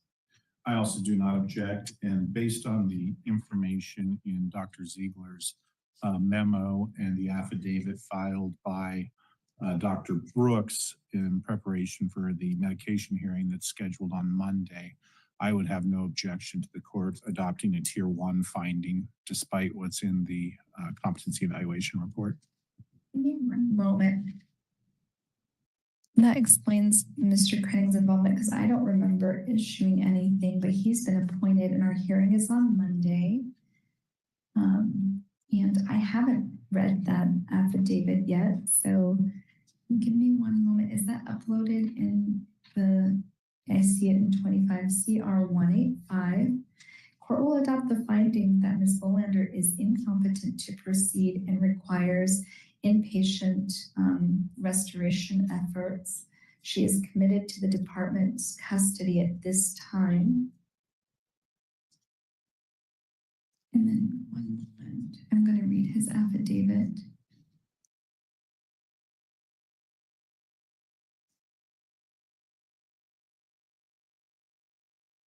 And Dr. Ziegler says that she's unable to effectively participate in treatment decisions and cannot weigh the risk and benefit of treatment, does not have insight to participate in a meaningful discussion regarding her medications, refuses her medications, as I've already made a record of, and is unable to rationally explain why she does not want to take medications, and that the medications, according to him, may substantially improve the situation. But as of right now, she is in an unstable and unhealthy mental condition. And so much so that he is pursuing involuntary medication orders, which does not happen often, but typically is filed in cases when there is a concern that someone is dangerous to themselves or to other people, whereby the court is on Monday going to evaluate whether the court should issue an order for involuntary meds. But that is part of what the prosecution is referring to. The other part of what the prosecution is referring to is the evaluation that the court had mentioned. The situation was so dire, essentially, with Ms. Bolander unable to participate, that on the April 21st report that the court has reviewed, Dr. Wright, who was involved in trying to evaluate her, said that there was really complete refusal to be involved, some concerns of mental health, that there could be, I don't really want to read all of this out loud just because some of it is private. We are live streaming, but I'll just say it's captured inside of the evaluation that is available for the benefit of the department. Prosecution, or I'm sorry, defense, Mr. Landers, can you make any supplemental record that you would like to make as well? Sure, Your Honor. My request. Hold on a second, just a second. All right, from what I see so far is if you just watch from incognito mode, you should be okay. If you clear all your cookies, it might work too, but then you've just cleared all your cookies and now you're gonna have to deal with that. So try incognito mode for a couple days, Donald, and see if it happens. This will be to verify tier 1A, based upon much of the record that the court just made. To say that I'm underwhelmed by this bare bones 5-page evaluation is an understatement. I don't know how they reference 102 pages of jail records that were obtained, but no reference really to those in the report. Everyone that we've talked. Yeah, Guy, you're right. That report must be wrong. We can't see with our own eyes her screaming and yelling and not participating. We don't notice that. We just noticed that the report you got from the new doctor isn't as thick as you want it to be. So she must be innocent. To jail staff, Summit Stone sees the same glaring acuity that's here. My understanding is at one point there was discussion of a potential hold to Poudre Valley Hospital, but she was so acutely ill that they didn't want to risk that. And so I think without question, this is a clear-cut tier 1 finding. I'm frankly disappointed in the depth and breadth of this competency evaluation. I miss Dr. Ort and her thorough review that we had become accustomed to seeing. Mr. Craig, I know you just came forward because on Monday you'll be actually the person doing the involuntary med hearing, and so That's true. And I appreciate you acknowledging that. Oxmacher and I've had a chance to talk based on what I know and have learned. just in the last few minutes, as well as reviewing the petitions, I think that we could forego the hearing on Monday and make a stipulation that there would be no legal basis to object to the petition for involuntary medications with Dr. Ziegler. And I'm happy to do that unless the court would prefer the formalities of hearing on Monday at 8:15. I appreciate Okay. that. Dr. Ziegler works with almost all the people here. And oh man, wouldn't it be great if he had a live stream? Oh man, oh man. I don't know that I desire on Monday at 8:15 to have to do this, but I am wondering, just for my benefit, to make sure that each of these medications, I understand why each is being authorized. Right. I would like some testimony from Dr. Ziegler, just for the benefit of me being able to fill out the order. I anticipate the need for the involuntary med is stipulated too, but let me just make sure I understand that the medications that are being approved are appropriate. That makes perfect sense. And the hearing will be expedited. There will be probably stipulations to most, but we can quiz Ziegler on the medications and make sure we all understand what he's thinking he's going to do. I appreciate that. Isaac, the court at this time is going to order that this be a tier 1A, given the record of what's been made. If you could please let the folks know that this is where this has landed. And I know the women's unit is, I've been educated, more challenging. But I think 1A is, because of these circumstances, appropriate. I understand the record that you It'd just be made, crazy. Mr. Sanders. I just don't know how we ended up at tier 2 status in the report, but I understand why the doctor couldn't really engage with her. There's just a lot of records here, a lot of observations, and so 1A is the more appropriate place for this case to land. And then Monday, I will revisit the involuntary medication order, so they can anticipate, from the sounds of it, one will be issued, just not sure which medications at this point. Okay, do you need anything else from me? Just the return date, or do we already get return date? Just No, Isaac, you're okay? Yes, Okay, and then when do you want to come back? You want to do probably 2 weeks? what I was thinking. That's fine. I'll just set this in at 2 o'clock then on May 8th. Thank you. Okay, and we'll readdress the matter at that time. Thank you. Thank you, Deputy. I appreciate your patience.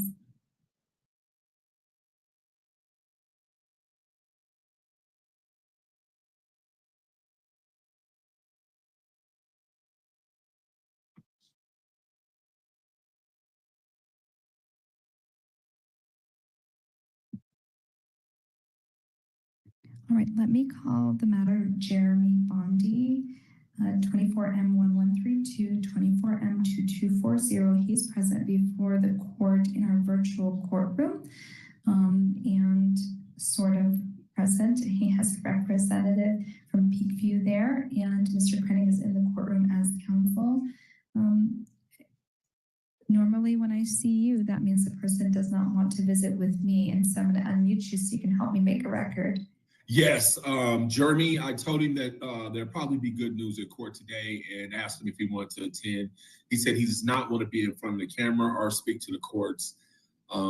He's suggesting that he wants to break the law and he will not appear before the court today. Thank you for appearing to let us know. I believe that there's a request for a dismissal in 24M2240. It is a third degree assault. Mr. Oxmacher, may I sign that? So you're in an interesting situation here. So Mr. Bondi is obviously at Peakview, and actually both of his cases are eligible for timeout dismissal today. Okay. And we have, in anticipation of that, become VRA compliant for that request. Okay. Prior discussions have revolved around what the next steps are for Mr. Bondi. See, now he timed out. So whatever his initial case might have been, he's already served enough time to cover it. Whether he's competent, found guilty or not, he's timing out. There had been discussion as to whether or not a short-term certification should be pursued. I can tell the court that the last competency evaluation did not recommend a short-term cert, but said that IDD services may be appropriate. Okay. I know that over the last month, we asked Peakview to look at whether or not a short-term certification would make sense. I don't know what that means. I haven't spoken with anyone there directly, but it's been relayed to me through Isaac that they have evaluated the situation and determined that that is not an appropriate next step. I'm not sure if the case manager that's online has any more information that he can share with the court. No, pretty much just what you have. That's what our providers state, that he doesn't meet the criteria to be considered inpatient because of the treatment that he's already went through here, and his behaviors don't present as such. So based on that information, I am not going to request a stay of the dismissal. I am, however, a little concerned about what the aftercare plan here is. My understanding is Mr. Bondi has essentially requested to be delivered to a shelter, and that's essentially the plan from here. I can also tell the court that I had a conversation with Mr. Bondi's mother last week. She's been in contact both with Logan and I believe the staff at Peakview. Some of the prior reports indicated that he did not have any family support, but I know that his mother is very interested in supporting him and concerned about his condition, and also specifically as it relates to a brain condition. Okay. So this is a timeout. He's timing out. That's the basis for the dismissal, not because he can't be restored or he's had a multitude of,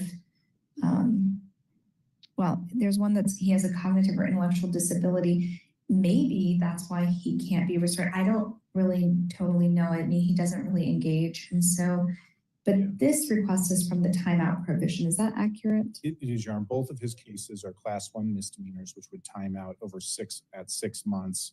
And I forget which day we were going off. I think it might be the 26th, perhaps. Okay. One of them, he went into custody on September 13th. So that would have timed out last month. And the other, roughly that same time. So we have exhausted the 6-month period. Okay. And when you spoke, or when folks spoke with his mother, I'm sorry, Mr. Oxenberger, you are indicating that His mother wants the courts to fix him, but this is criminal court. That's what this is. she's aware he's going out. But it sounds like he's probably going to be at a shelter unless there's a better plan that the folks at Peakview have for him. Is that accurate? Yeah, that's correct. And kind of, where he's at right now, it's ultimately Peakview's responsibility to coordinate that discharge planning. And I understand they were aware of this dismissal and have been working on that, but that Mr. Bondi's desire to participate is essentially just to be left at a shelter and to his own devices. Yep, and you're nodding your head. Unfortunately, Your Honor, that's the case. We've tried to get him into different programs or look for appropriate housing. He tells us that he does not want to play ball with that he insists on going to the shelter and finding his way from there. Just like court today, when we tell him that this might help him, this is not a thing where you have to be tied to this facility. We just want to put you in a place where you can get some help to stay on your feet. He says that he does not need that help and he does not want to go anywhere that we've tried to get for him. So he won't even participate in doing intake services with different places. Well, you can lead a horse Yes. the water but can't make them drink. Maybe that is the motto of this circumstance that we're in. Mr. Craig, I can't force him to do anything else. He's timing out. I'm going to sign the orders for dismissal. It's unfortunate because he could have used the resources and support maybe to avoid being in a situation like this again, but that's his liberty and choice. And I don't think I have any jurisdiction to maintain him. He's going to be dismissed and then my jurisdiction ends. So is there any other record that you want to make? I will just point out that his mother is here today. She's been here at every one of the hearings. She's gravely concerned about her son's well-being, and she's without resources to do much about it, as is this system. This is a function of law, so I think the dismissal is quasi-automatic, and it is what it is. That's accurate. I legally cannot hold people longer than the time frame, and so I legally have to close the 2 cases. They're not going to be sealed. We'll know that he's had these assaultive behavior charges in the past, but we've hit that mark and I can't legally keep him any longer. So that's where we're at, and I'm sorry. I know that's not an answer that any mom would want to hear, but the criminal justice system is really not built to help with somebody who has significant mental health issues anyhow. This court does its best to try to help people, but it's ultimately a criminal justice case, and he has served the amount of jail. That's going to have to be the order of the court. And so I have a sneaking suspicion we may see Mr. Bondi again, given nothing has really improved, but that's where we're at.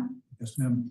All right, thank you for appearing from Peakview. I'm very grateful that you are here to help us understand what's going on. You're welcome, and thank you, Your Honor. Have a good day. Okay, you too. Bye-bye. Okay, I have one more. And I can't remember off the top of my head if it's, no, this is a different court. This is a completely different court. We are going to, still Colorado. You can hear me, and these proceedings are being translated into Spanish for you. Please raise your hand. I didn't start with this one, right? We didn't see this one yet, did we? If we did, then I'm done. Record to reflected if his raised. No, we raised his didn't. hand. I remember now. All right. Sir, I am Magistrate Herringer. We are here to set a bond with regard to your recent arrest. Because you were in custody, you automatically qualify for a court-appointed attorney. We have Ms. Labrador present. She's an attorney. She can represent you today and would do so at no cost to you. Do you wish to have her as your lawyer?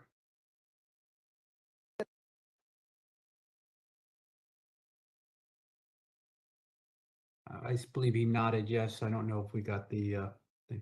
So ordered. Okay. Yes, yes. Ms. Labrador, have you been able to speak with your client? And if so, can you waive advisement? Your Honor, I did speak with my client and I can also waive for my written advisement pursuant to Rule 5. All right. Mr. Hershey,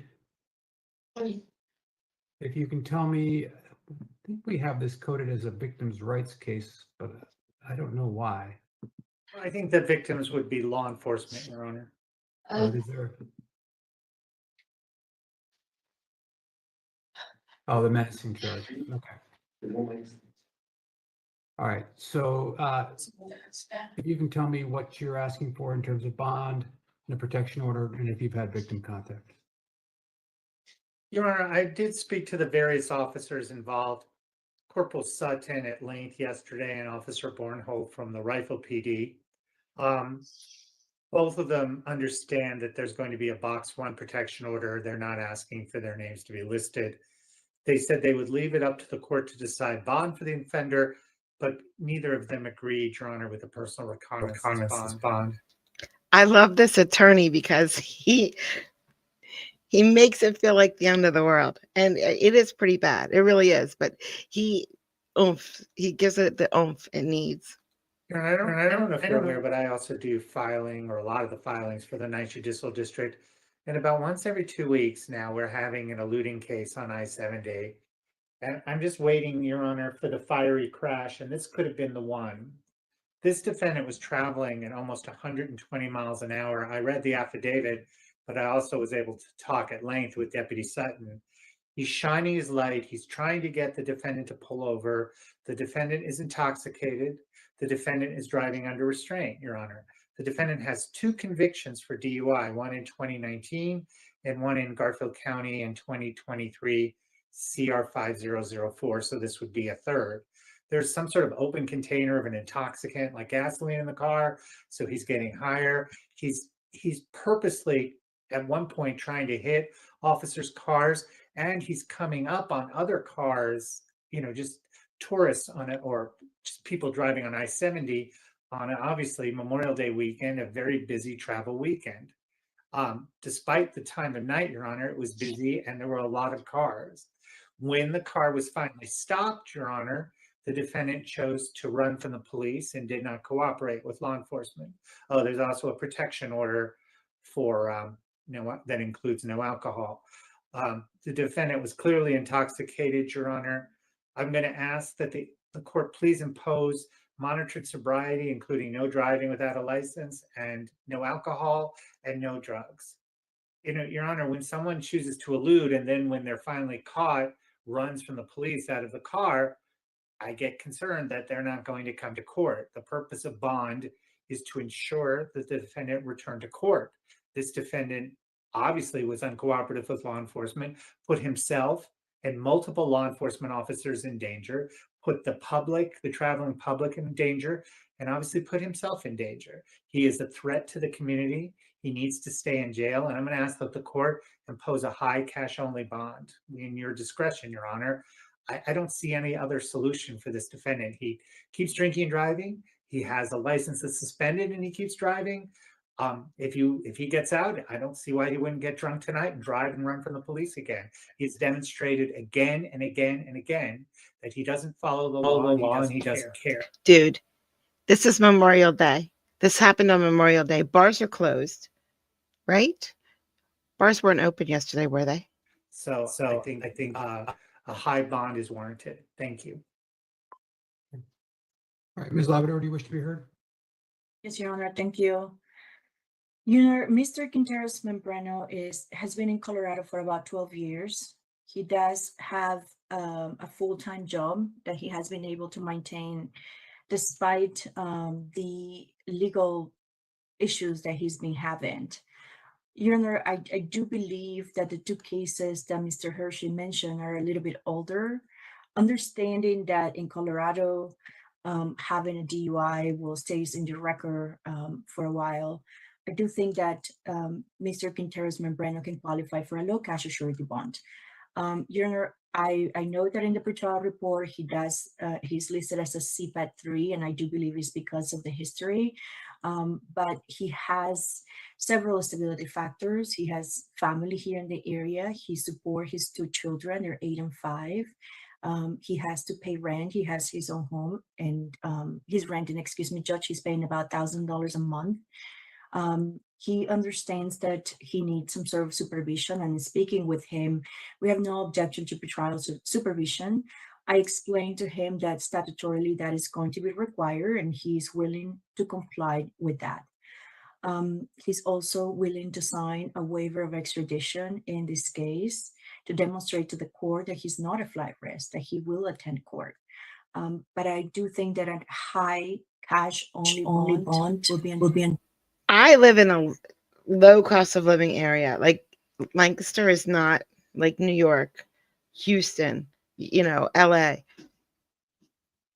And just to find a 1-room apartment for $1,000 a month would be really hard for me to do. This guy's rent is $1,000 a month. That's not fair. That's what I want. Duly punitive for Mr. Membrano. I need a farm. I need a whole farm for all these cats for $1,000 a month. That's what I need. It would risk losing his job. He works as a carpenter for a luxury custom facility, and he is if he doesn't go to work, he will lose that employment. He will be replaced. So he needs to be able to exit the jail to maintain some of the stability factors that I just mentioned to the court. I explained to Mr. Quinteros Membrano that the court might not authorize a PR bond based on the allegations here. He understands he needs to apply for the public defender, but he's asking for and advocating for a low cash surety bond with some non-monetary conditions of bond. Not after what you did, dude. Hell no. So, there is a presumption of release under the bond reform statute, and the defendant is presumed innocent of the charges. That being said, under certain circumstances, the presumption of release can be overcome.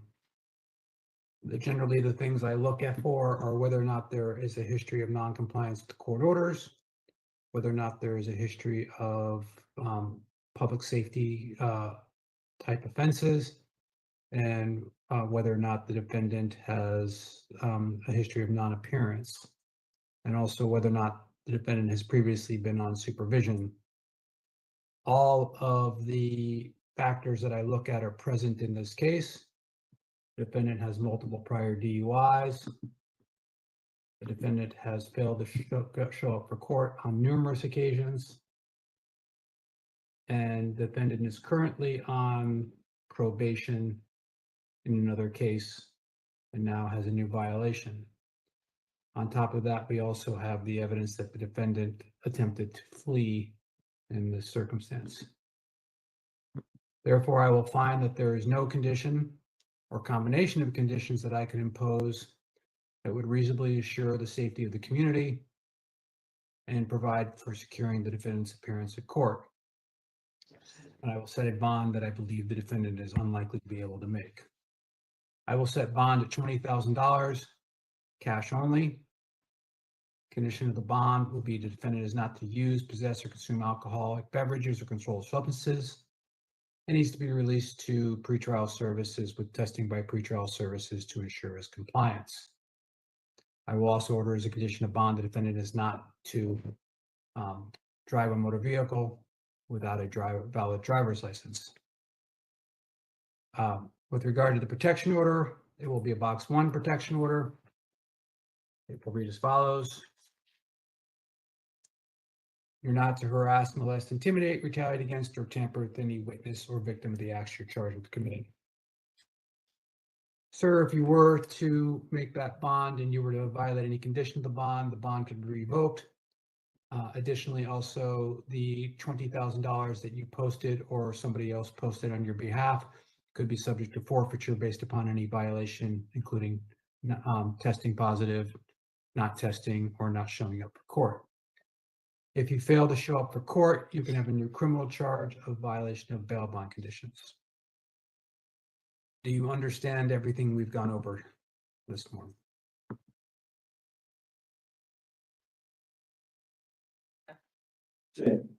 Yes. All right, you will go back to court on the 4th. That's a good question, Kimby. Okay, so for my mods, Kelly, I don't know what the next step is. I know she has to go back soon for a follow-up. Thursday, CJ gets checked again and might be able to do more activities. Who knows? Friday, Nan goes back and might be able to do more, like drive on sidewalks again. Who knows? So this week, we'll see. We'll see if my mods get any better this week. My poor mods. 4th of June at 1:30 p.m. in Division 11. If you do make that bond, you will no longer automatically qualify for a court-appointed attorney. You can apply for an attorney, a public defender in Glenwood Springs at their regional office. You can also apply online on the State Public Defender website, which has the application in Spanish. You can also hire counsel of your choice if you're able to do that. If you do not bond out and you remain in custody, you will automatically qualify for the public defender and they will represent you and enter an appearance. Is there anything additional from either council as it relates to Mr. Quinteros Membrano? I already don't care about this guy anymore. I should qualify that. It's Thursday, her time. So really it's Wednesday. No, wait. Right? Yes. It will, no. It's Thursday, her time. So that's our Wednesday. It's her Thursday because she's in the future. So it's Wednesday, our time, when we find out more about CJ. Unless she has a habit of converting things for us so that we don't have to do stuff like I'm just doing right now. So it's quite possible it's Friday her time, and she already did the work of converting it for us. And I'm going to say it to her again. Don't convert for us. If Americans cannot understand when they are speaking to someone in a different time zone and automatically convert it themselves, the weather, how hot it is, how cold it is. No, your appointment is Thursday, you said. So for us, that would be Wednesday because you're in the future. Unless you already converted it for us when you said it was Thursday. And then it would be Friday for you. But if you are international and you're speaking in my chat, do not convert for Americans. They look, we live in the world, we need to understand that we are not the only people in this world. Yep, Wednesday. I love that she's in the future too. I love it. I love being confused. I love it. Yeah, we're living in the future. None of this has happened yet. So we'll find out this week.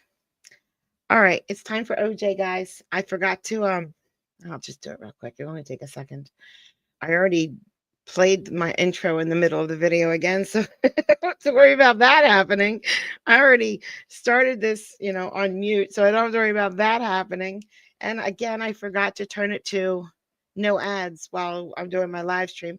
So I guess I don't have to worry about that happening. There were some changes made now that I automatically am monetized. When I create a video, automatically. And before I was defaulted to never show any ads while I'm streaming. And I don't know what it was. I think like CJ said that this channel is like shadow banned because I don't monetize my lives at all. I think YouTube did that. I think they just changed my setting.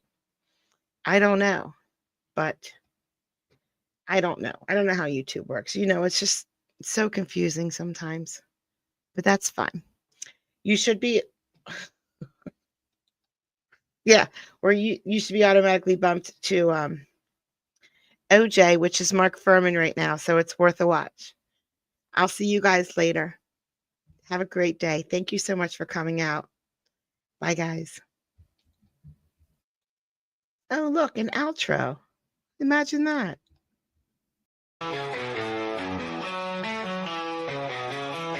Got these lights that goes digital dreams through the screen, her blue eyes gleam. Wicked humor, sharp as a knife. Her stream sparks electric light. Late night when the world sleeps, she's the friend that always keeps. Giggles roll like thunder loud. She stands out in any crowd. Kathy's laugh cuts through the gloom. Eyes blue like a summer's bloom. Her humor dark and twisted sharp. In a way, there's no alarm.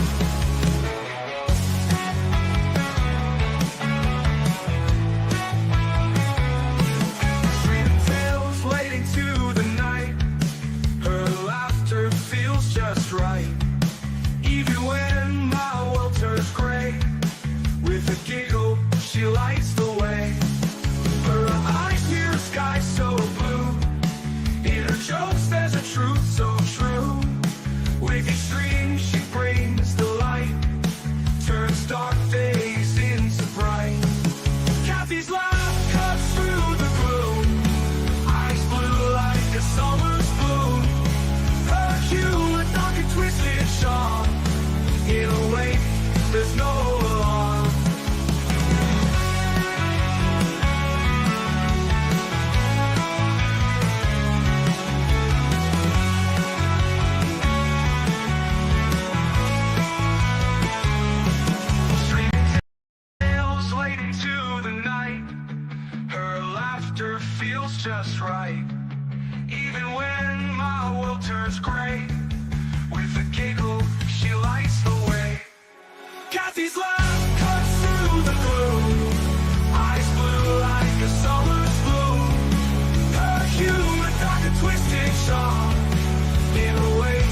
there's no